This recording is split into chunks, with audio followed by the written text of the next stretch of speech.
اوپر ظلم کرتے ہیں, اس ملک کے میڈیا کے اوپر کلیم ڈاؤن کر دیتے ہیں, اور پھر ایک ہی کوشش ہے کہ جھوٹے کیسز کر کے تو کسی طرح عمران خان کو نکالا جائے. اور میں ابھی آپ کو بتا رہا ہوں کہ نواز شریف صرف جس کو بھی یہ فیصلہ کرے گا نا کہ آرمی چیف بنے گا, یہ اس سے ایک چیز مانگے گا. یہ میں, کیونکہ میں اس کو 40 سال سے جانتا ہوں, میں اس کو اب سے نہیں, میں یہ جب جمخانہ میں اپنے امپائر کھڑے کر کے میچ کھیلتا تھا, میں تب سے جانتا ہوں اس کو. یہ ایک چیز مانگے گا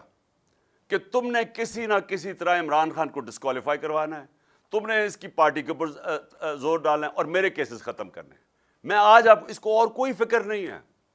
کہ یہ اس نے کوشش کرنی ہے کہ راستے سے کسی طرح عمران خان کو ہٹایا جائے, کیونکہ ہے بڑا بزدل آدمی, الیکشن سے بھاگ رہا ہے, ملک کو داؤ پہ رکھوایا ہوا ہے. الیکشن کے بغیر ملک آگے نہیں بڑھ سکتا. یہ الیکشن اس لیے نہیں کروا رہا کیونکہ اسے ہار جانا ہے, اور اپنی صرف اپنی ذات کے لیے سارا ملک آج جدھر کھڑا ہے اور جس طرف جا رہا ہے, اور جس سے میں نے شروع کی تھی آج کی تقریر کہ جب ایک ملک کا رسک فیکٹر قرضے واپس کرنے کا, جب وہ رسک